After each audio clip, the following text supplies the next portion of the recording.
Hi, I'm Dr. Sabrina Black, and welcome to Mental Health Monday. I am so glad that you were able to join me again today as we talk about life, relationship, and COVID-19 and beyond. You know, it is my goal and my desire to be able to give you some tips and some techniques to just help you as you are going through. And we are all going through something or another. If you have been following me, you know that I've already done several topics. I've talked about grief and loss. We've dealt with anger. We've talked about fear. Now we've talked about perfectionism. And guess what we're talking about today?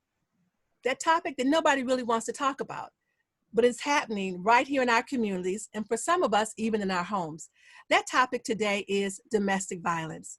So I would encourage you to definitely like it, to share it, to invite your friends, do a watch party on it, because we have an important topic that needs to be discussed today on Mental Health Monday. Now, you know, I'm Dr. Sabrina Black, and I've been doing counseling in the Metro Detroit area and around the world for over 25 years.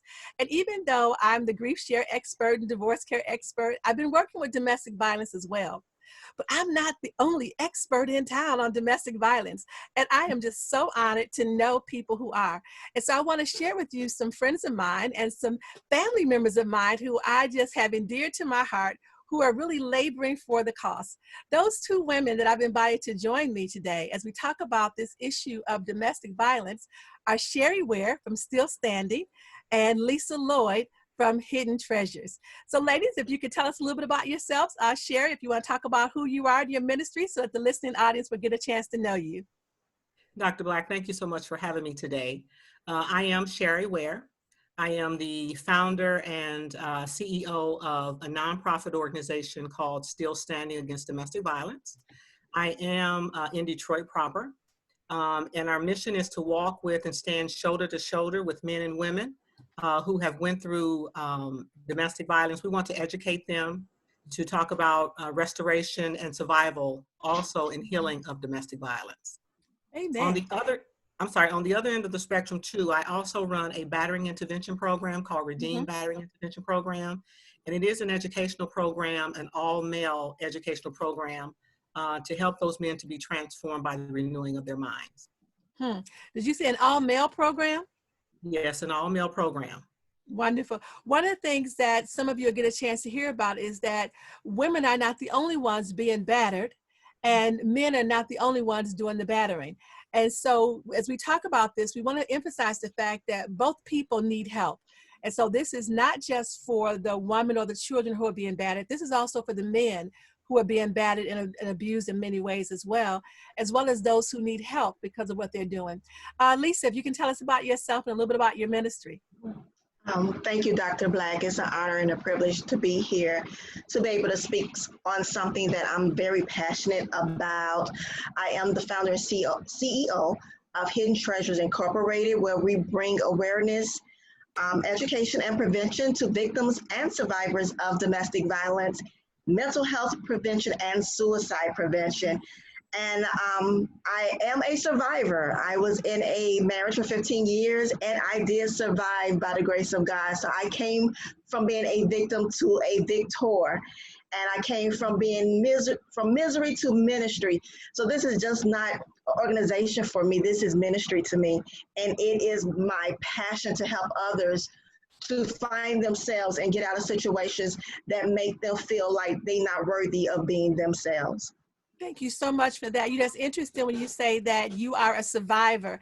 And I think it's important to realize that any woman or any man or any child who has come through this and you are still yet here to talk about it, you are indeed a survivor, because it takes a certain set of skills to be able to make it through and to endure and to get out. And yes. I just want to mention for those of you who right now are going through, I hate to say it almost, but statistics have shown that more people die leaving than those who do staying.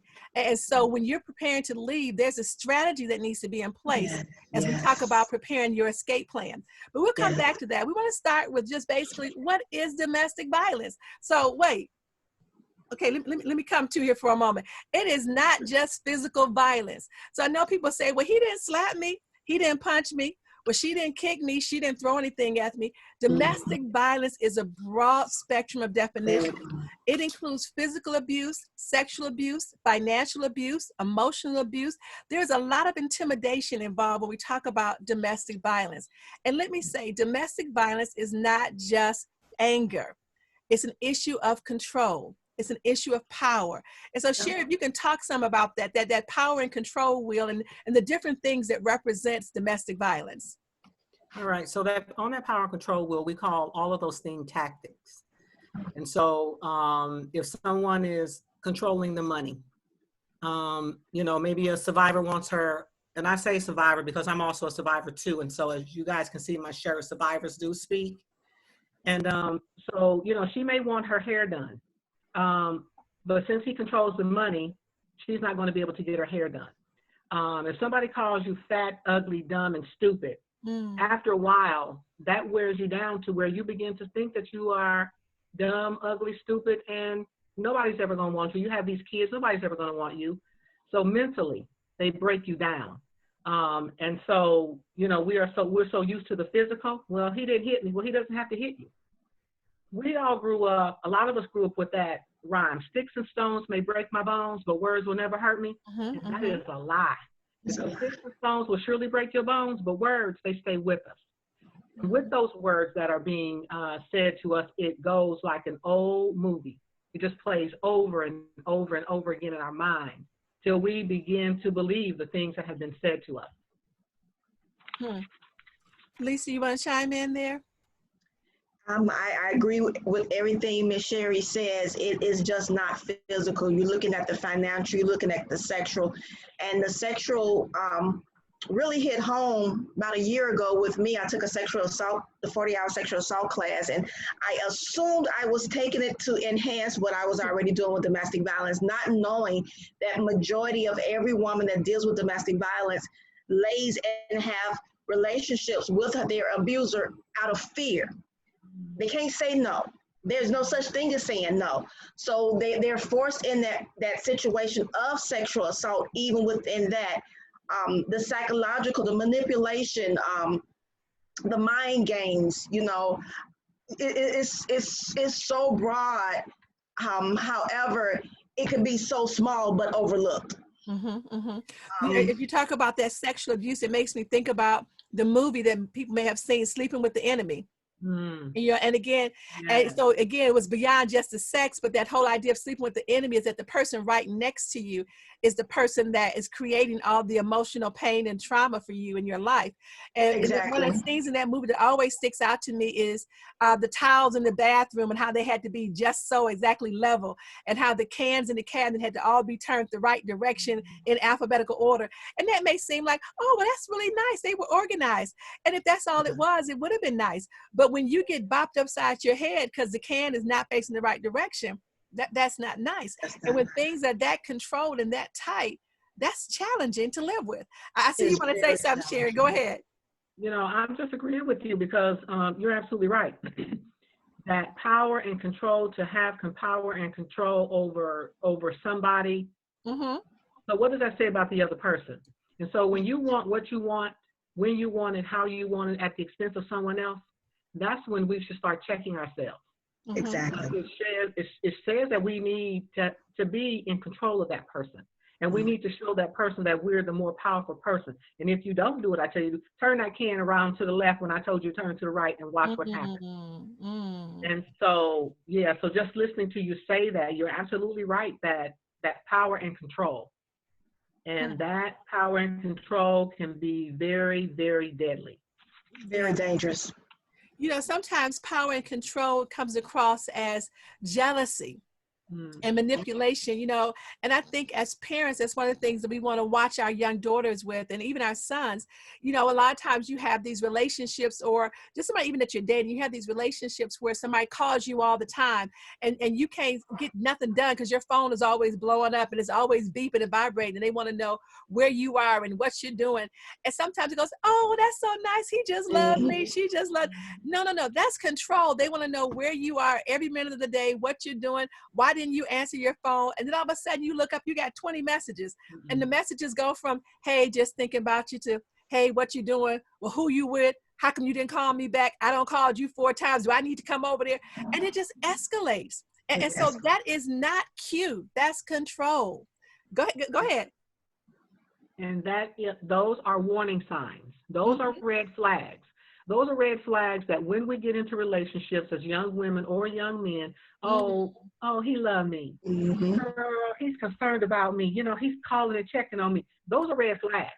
And even for a man, when a woman does that to a man, that's a red flag.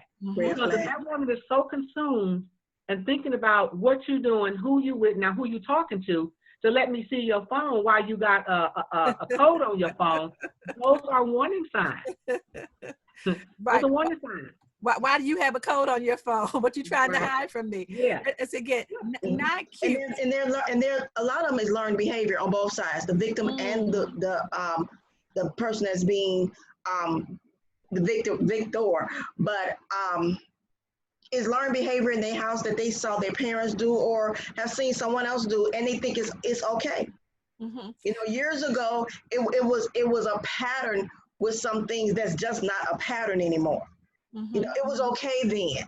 It was okay to ask permission. And I'm not saying to be disrespectful to your spouse. By all means, we have to be disrespectful. By all means, I believe even being submissive to my husband. But the Bible also says he should be submissive to me. And the Bible also says be submissive to one to another. So with that being said, when it's one-sided, and it is my way or no way, or it's my way or the highway, then there's a problem there. And as you talk about submission, the difference is being a helpmate, not a doormat. Exactly.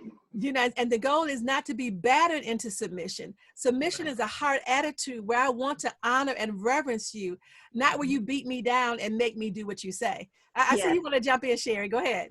Or even make me feel guilty to want to do something for you. Let me do that because it's coming from my heart, the kindness of my heart, and because I love you and care about you. And so, submission is a partnership.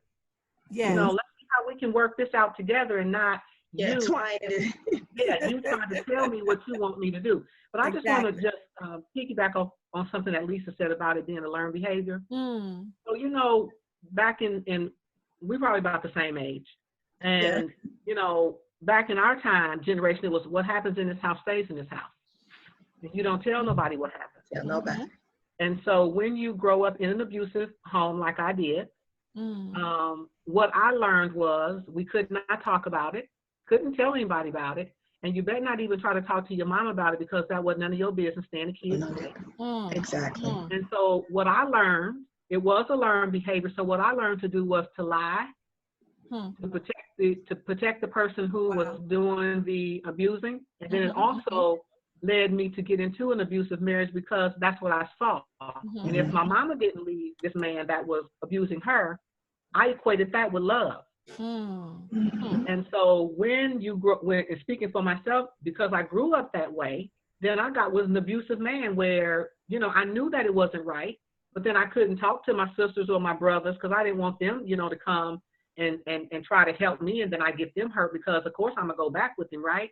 I'm not going to leave the man. This is my husband. And so I learned all of those things and was abused for 10 years. When I knew that I shouldn't have, been there, but because it was my normal and because that's what I had saw, that's what I put up with. I grew up with the fantasy of the white picket fence that I just refuse to accept that I will be alone or divorced like my mom. So I pretended like everything was oh so perfect. I went to church with the smile, with the hurt heart, and then the ones that I did speak to was more like, he's a provider. He was an excellent provider, but I was miserable. I was being abused, and it was such a learned behavior that I was training myself to be content with it. But it's not okay. And that's another even deeper passion of mine, to let the church know this is not okay. This has to be dealt with, even in the church. Yeah, this is not okay. One of the things I realized is when I did one of my earlier presentations on domestic violence, it was probably in 2008 or so. And it was removing the weight in 2008, and it was at a church, and they called me to do this presentation on domestic violence. And I remember thinking, God, what do I know about domestic violence? I need to do a whole lot of research. And I remember going to bed that night thinking, man, the church wanted a presentation on domestic violence. It can't be happening there. Why would they want to do this at this big major women's conference? And when I went to sleep, God brought to my remembrance that I had been in a domestic violence situation. And it was like, not me, that didn't happen to me. And all of a sudden I remember being in the car with this guy, and we were on our way back to my place, and we were talking, and I said something he didn't like. And he literally swung his hand and hit me across my eyebrow. I mean, and I still got a little mark right here even now from that eons ago. And his ring hit me across my head. And I was stunned. And I thought, did he just hit me? And all I kept thinking was, if he hit me once, he'll hit me again. Because whatever it was that made him think that was permissible, he got something wrong in his mind, because there is never, ever going to be anything I'm going to do and or say that's going to make that permissible. And at that moment, I knew that relationship had to be over. Then it was just a matter of trying to figure out how to get out, because I didn't realize I was trapped at the time. And a lot of times women and or men are in situations, but they don't realize they're literally being held hostage. I remember talking to friends who were saying, Sabrina, we've been trying to get in touch with you and he won't let us talk to you. I'm like, what do you mean he won't let you talk to me? He says you're busy whenever we call. I didn't know people had been calling me for months. I was so busy all in love and having a good time that I just thought everything was okay until I realized I was being held hostage. Wow. Yeah. And that's so common. It's so common. Thank God you knew to just be through with it. Mm-hmm, mm-hmm. You live in a household and that's what you see. It's you know it's not normal, but it becomes a norm. Yeah. So when it happens to you, you know it's wrong, but if it's still at the same time normal. And with me, it was embarrassment. It was with me, I didn't want to be that single parent. With me, I didn't want to be by myself. I had 6 stair steps. Mm-hmm, mm-hmm. You know, it was already told, oh, your marriage not gonna make it. So I felt I needed to prove a point. Yeah, yeah. Sherry, if you would just kind of talk about some of the different types of things that are on that power wheel, that power and control wheel of some of the things that are actually domestic violence. Because a lot of times people, again, think, okay, well, this is not happening or that's not happening. If you could just kind of mention some of the key things that are part of that for people. Okay, so, we have the obvious, the physical abuse. We have the verbal and also the nonverbal. Mm-hmm. Hanging up the phone, hiding your things, your car keys, moving important documents, taking stuff and making you think that, you lost your mind because it's not, they didn't do it. Then, of course, the sexual, forcing you to do things that you don't want to do sexually. Also stalking, repeated phone calls, following you, tracking you online, searching, in your car while you're in the house, or, you're in your purse, your belongings. Also the economic abuse as well. Keeping you in a place where if they're providing, monetary, putting only enough gas in your car where you can make it to the grocery store and, to the gas station and to pick the kids up and, those kind of things. And then also one big one that I learned about when I started servicing men was obfuscation. And obfuscation is when they place the blame on you. So if you hadn't did that, I wouldn't have said that. If you had to do what I told you to, this wouldn't have happened. And so they place the blame on the victim, as you know what, it's a cause and effect. Because you did this, I did this. No, violence is not a cause and effect because they had a choice. And so what choice you chose to make, it's not, I was drunk, I was drinking, and because I was drinking, no, that's an excuse. So where is the accountability? And so those types of things on the power and control wheel, a lot of people, they're so subtle, and a lot of people just don't think that they are abusive, but they are, and they're tactics. And then they can gaslight you. Yeah, they could do stuff and have you think that you're losing your mind. When in actuality you're not, because they are doing stuff to you to put you in these heightened places of fear, Mm-hmm. where Mm-hmm. you're terrorized, where you're, traumatized. Mm-hmm. And so those are just a few of the, few of the tactics that are on that power and control wheel. Not exhaustive, but just a few of them. Yeah. And so if you're watching this and you're in a situation that sounds anything familiar to this, or you have family or friends, you may want to share this with them and help them realize that there is help available, there's hope, and there's healing available. And we're going to talk about that. But, as we talk about these different things that describe domestic violence, it is the hitting you, the pushing you, the slapping you, the hiding your things, the threatening you, the threatening your children, the threatening your pets, to doing things to you, to throwing things across the room. All of that is part of domestic violence. Sometimes it's just simply just balling your mouth up and holding your fists up just to keep you in check so that you back down and don't say anything.